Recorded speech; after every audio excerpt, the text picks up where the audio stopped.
What up, y'all? This is your boy, Mr. Downtown Ray Melo, and you're listening to the Entertainment Report on iHeartRadio for Thursday, June 11, 2015, delivering some major stories and trends going on in the world of entertainment and beyond. You can follow the show on Facebook or on Twitter, facebook.com/The Entertainment Report with Ray Melo, that's RAYMELO, or on Twitter at The Enter Report. You can listen to the show anytime you want on iHeartRadio. Just go to iHeart.com, search for The Entertainment Report, and it'll take you to the page. Rupert Murdoch is planning to step down from his role as 21st Century Fox CEO, sources confirmed to The Hollywood Reporter. CNBC first reported the news, adding that Murdoch would be suggesting that his son James Murdoch, currently co-COO, be named his successor. The 84-year-old media mogul would continue to be executive chairman of Fox, with his son Lachlan, currently non-executive co-chairman, set to serve as executive co-chairman, the source said. An announcement about the restructuring is expected soon, but it's unclear if the change would take effect this year or at the start of 2016. As part of the shakeup, Fox president and COO Chase Carey would step down from that role and take on an undefined advisory role at the company through the end of his contract in mid-2016. Rudolph Murdoch will remain chairman, with one source saying he will not be, quote, going anywhere. A Fox spokesman would only say the matter of the succession is on the agenda at our upcoming regularly scheduled board meeting. Meanwhile, Murdoch-owned newspaper The New York Post ran a Reuters story on the news, while a corporate sibling, The Wall Street Journal, posted a perfunctory item. The new setup at Fox would mirror Murdoch's senior role as at his other company, News Corp. The mogul serves as chairman there, with Robert Thompson running day-to-day operations as CEO. Industry observers have long predicted that James Murdoch would end up as CEO, with his brother, who has shown less interest in a day-to-day role running the business. James Murdoch will remain based in New York, and Lachlan will move from Australia to Los Angeles, sources say. Carey's current contract runs through June 30 of 2016. He had an option to call by mid-year 2015 that allowed him to leave as early as the end of 2015. In the wake of the news that Rupert Murdoch plans to step down from his role as 21st Century Fox CEO, ceding the job to son and current COO James Murdoch, it appears that the older Murdoch's involvement in Fox News isn't changing. Covering the story on Thursday morning, Fox Business News announced that Fox News chairman and CEO and Fox television station group chairman Roger Ailes will continue to report directly to Rupert Murdoch and run the top-rated cable news network. Ailes and the older Murdoch have long had a close relationship, founding the network in 1996 and making it the dominant force in cable network. Ailes recently said of their working relationship in the Hollywood Reporter cover story, "If he's in town, the door may open and he'll walk in and plop down. He just hangs out for an hour, wrecks my schedule. He's like Fox News, so I don't have a lot of business discussions with him." Murdoch's son James and Lachlan are known to have differing political views from their conservative father, and Ailes' relationship with the pair is said to be less close. He characterized them as smart and capable, adding, quote, "I don't know them very well. I don't interact with them on a daily or even weekly basis." Ailes' current contract is up for renewal in 14 months, just a few months shy of the 2016 election. When recently asked if he signed an extension, the 75-year-old replied, "They haven't asked me to." Christopher Lee, the mystical British actor whose haunting, intimidating performances as Count Dracula, the Frankenstein monster, and Fu Manchu made him an icon of horror films and the cinematic embodiment of villainy, has died. He was 93. According to media reports, Lee died Sunday morning at Westminster Hospital in London after being admitted for respiratory problems and heart failure. The Guardian reported that his wife decided to release the news later in order to inform family members first. The couple has been married since 1961.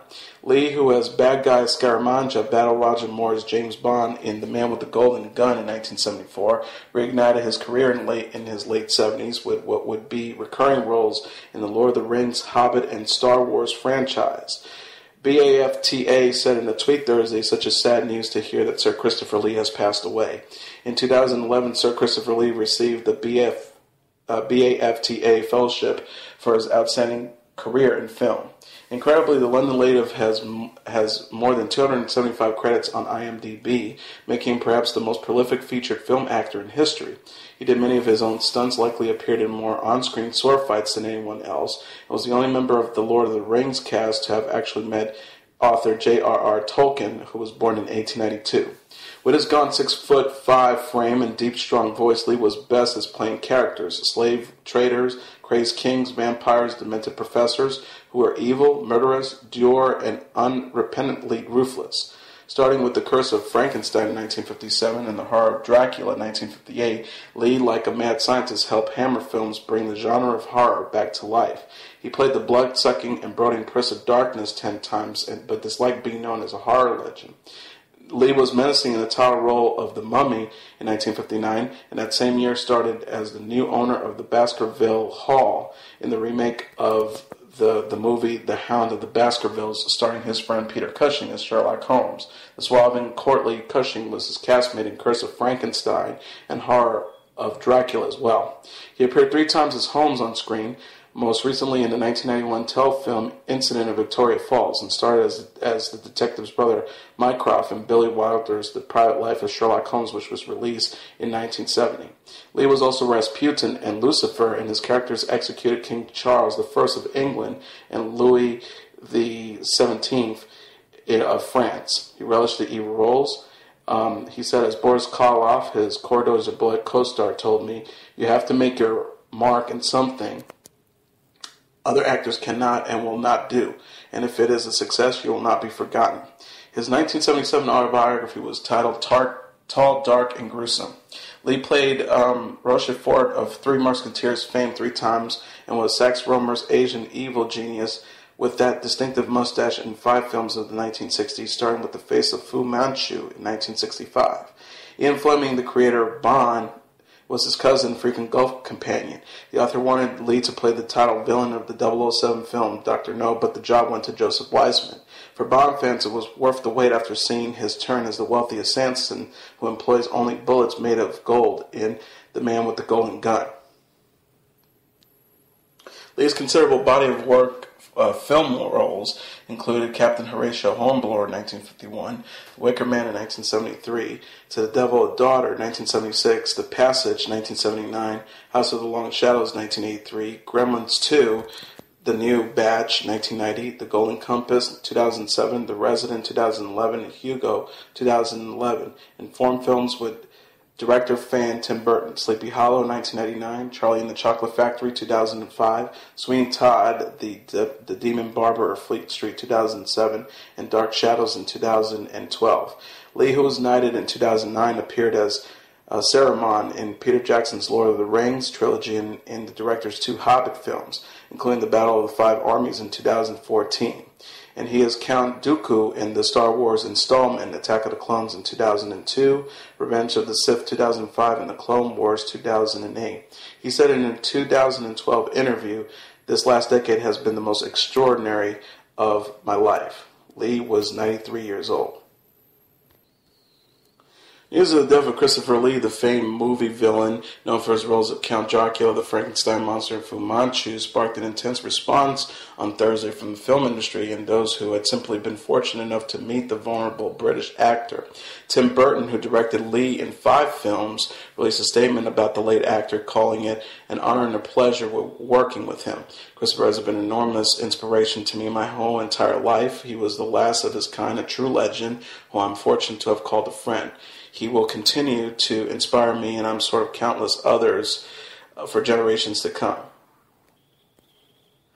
Actor Paddy Considine, London Mayor Boris Johnson, and BBC Films were also quick to take Twitter to remember Lee. Johnson tweeted, "Really sad to hear about the death of Christopher Lee, one of the great British actors and a master of the macabre," including a photo of himself with the late star in which Johnson brandished a Star Wars lightsaber.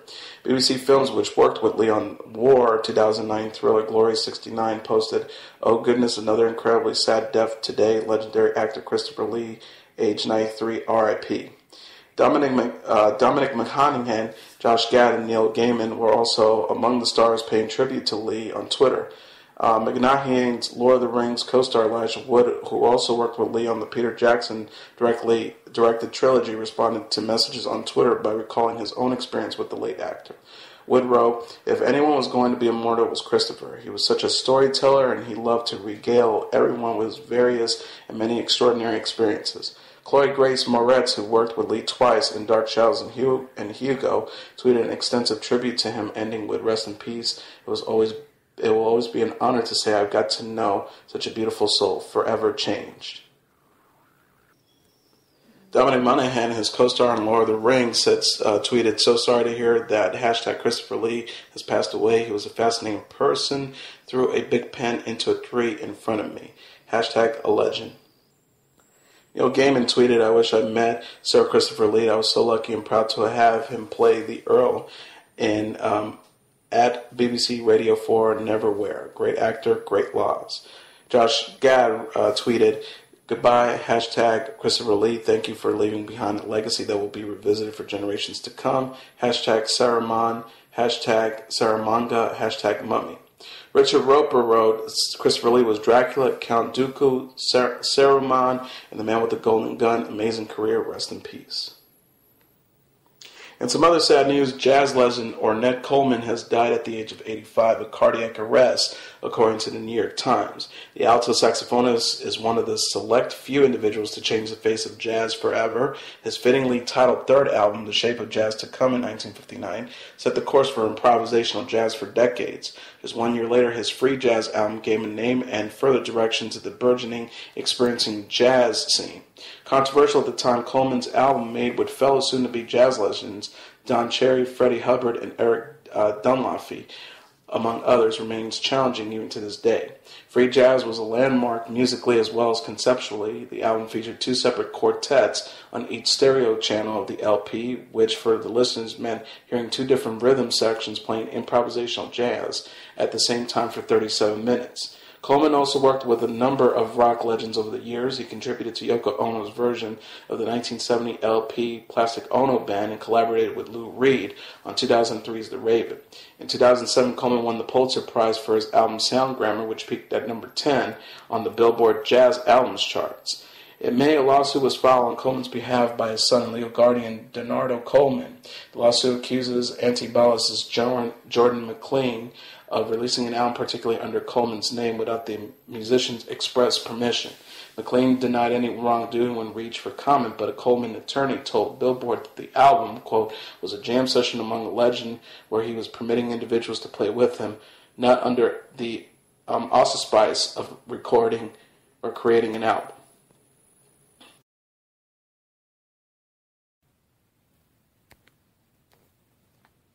The women of The View took on the topic of political correctness during Thursday's episode with Whoopi Goldberg, Nicole Wallace, and crew, reflecting on balance between freedom of expression and the sensitivity of others. The debate ensued during the Hot Topic segment as the panel discussed Jerry Seinfeld's recent bashing of political correctness. Goldberg chimed in from a comedian's perspective, noting, "Comics are always offensive. That's our job. We offend everybody." Nonetheless, she said some people in the audience might take offense at being the butt of those jokes. Goldberg offered, "I think we've got to find other ways to be funny if that's what it is. If you feel that it's too hard to be funny without perhaps offending somebody, then maybe you should find something different, some different stuff. And if a comedian does decide to throw caution to the wind," Goldberg noted, "be prepared for a blowback. There are consequences, and if you're going to do it, have the balls to accept what happens when people don't like it. It's just the way it is," Goldberg asserted.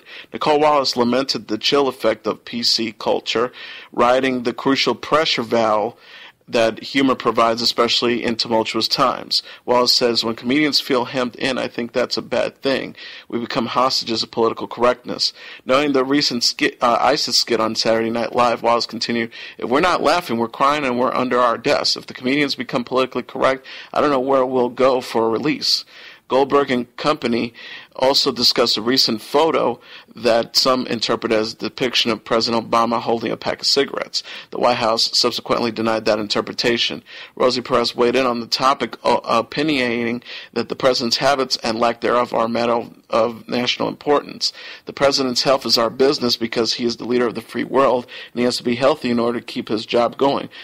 Perez put forth. Perez cohorts took a different view of the issue.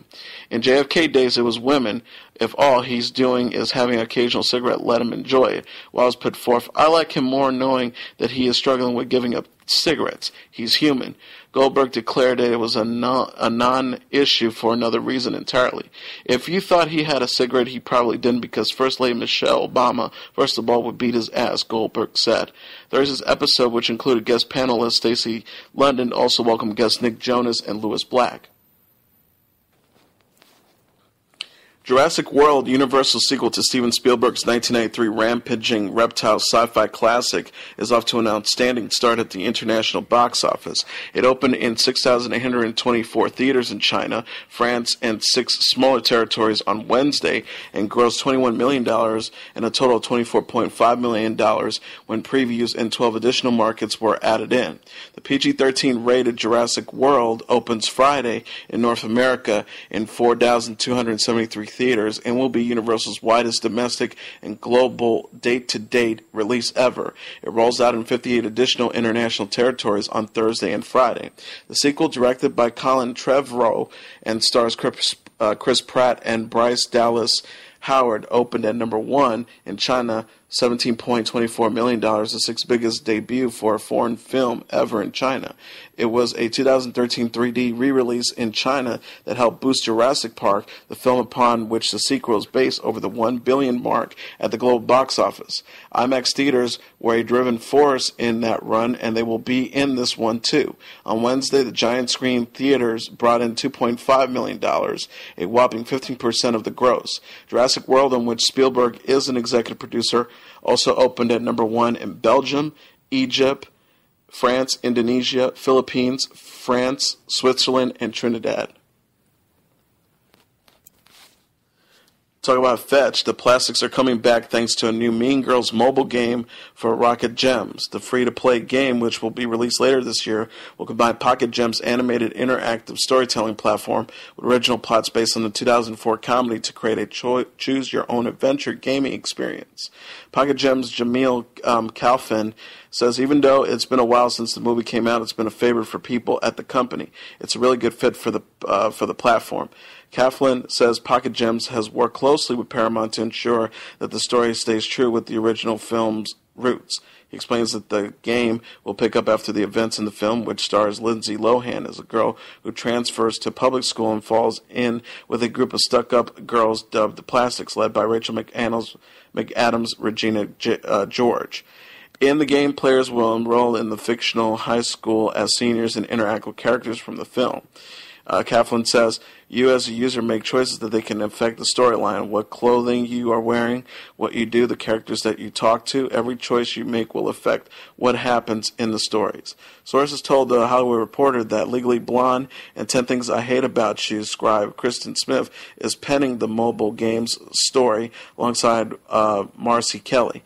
The original screenplay was written by Tina Fey. The Mean Girls game is part of an effort by Pocket Gems to use its storytelling technology platform known as episodes to create more games based on existing IPs.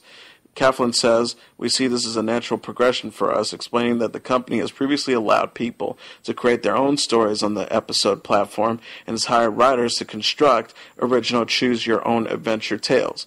Pocket Gems says it plans to develop additional interactive products based on Paramount Movies franchises in the future. Nick Jonas will replace Iggy Azalea at Pittsburgh's Pride in the Street concert this Saturday, as announced on the Delta Foundation of Pittsburgh's Facebook page. The foundation said on Wednesday, we're thrilled to announce that multi-platinum selling recording artist and actor Nick Jonas is the new headliner for Pride in the Street on Saturday, June 13th on Liberty Avenue in downtown Pittsburgh. Azalea was slated as the event's original headliner, but backed out on Monday amid backlash by several LGBT community supporters. Azalea made anti-gay comments in the past, the critics said, and should not be allowed to perform at the Pride event. Nick Jonas said in a statement, when I heard about the difficult position Pittsburgh Pride was in just days before their event, I knew I had to find a way to help. I'm excited to do what I can to support the LGBT community in Pittsburgh, and I look forward to seeing you this Saturday as we celebrate together. The The foundation has also expressed remorse for its decision to book Azalea. On its Facebook page, it posted the following statement: "We are happy to see the largely positive response to Nick Jonas joining us for Pittsburgh's Pride. However, it's important that we acknowledge that there is a part of our community that is still very hurt. This past Tuesday, we met with some of these folks to have a conversation that was hard to have and hard to hear. We've heard things we've never heard before. We're sorry that we have caused some pain in our community, and the board of the foundation is committed to learning more about how the Delta Foundation can work together to create a more inclusive Pride." Ironically, the former Jonas Brothers was scheduled to go on tour with Azalea. He pulled out when she delayed her tour's start date. She later canceled the tour altogether, citing a creative change of heart. The Duggar family refused to let an Arkansas Department of Human Services worker see one of their children, according to a newly released 911 call. A male voice tells the dispatcher in the recording obtained by NBC's Today Show, "Well, we're the Washington County DHS office, and we're out here we have an investigation. I guess they're not being cooperative, and we have to see the child to make sure that the child's all right. We just need police assistance or escort." It is unclear what happened next, as the call was transferred to another department. The call was made on May 27th, just days after Josh Duggar issued a statement admitting that he had molested 5 underage girls when he was a teenager. A DHS spokesperson told the Wrap that they can neither confirm nor deny whether the family is currently under investigation, as such matters are confidential under Arkansas law. In their interview with Fox News anchor Megyn Kelly, Jim Bob and Michelle Duggar defended Josh against harsh labels like pedophile, as well as their own actions in the wake of his confessions that he had inappropriately touched 5 young girls, including his sisters Jessa and Jill, while they were sleeping. Josh was the executive director of the Family Research Council legislative affiliate FRC Action, but has since resigned from his position. In a statement, President Tony Perkins acknowledged that Josh had resigned by saying, "We'll be praying for everyone involved." Lionsgate will present panels featuring The Hunger Games Mockingjay Part 2 and The Last Witch Hunter, moderated by Conan O'Brien, the studio announced Thursday. The panels will feature Q&As with the stars and filmmakers of both films and exclusive reveals, and will take place in Hall H on Thursday, July 9th from 12 to 1:15 p.m. At the Lionsgate booth, there will be talent and filmmaker signings, photo opportunities, promotional giveaways, AV and displays for Mockingjay and Last Witch Hunter, as well as Shaun the Sheep, America Ultra, and Sicario. In a related story, American Horror Story and Archer are among the shows scheduled for FX series of panels during this year's Comic-Con in San Diego in July. Creative teams of The Strain and the network's upcoming show Sex and Drugs and Rock and Roll will also attend, and each series will feature screenings, panel discussions, press rooms, and autograph signings. FX will present an exclusive sneak peek of Kurt Sutter's new series, The Bastard Executioner, debuting on the network this fall. This year's festivities kicks off with Preview Night on July 8th at the San Diego Convention Center. Comic-Con, which began in 1970, is a nonprofit educational corporation to create awareness of and appreciation for comic books and related art forms through the presentation of conventions and events. And finally, here's the top 10 songs for the Billboard Hot 100 Singles Charts for the week of June 18th.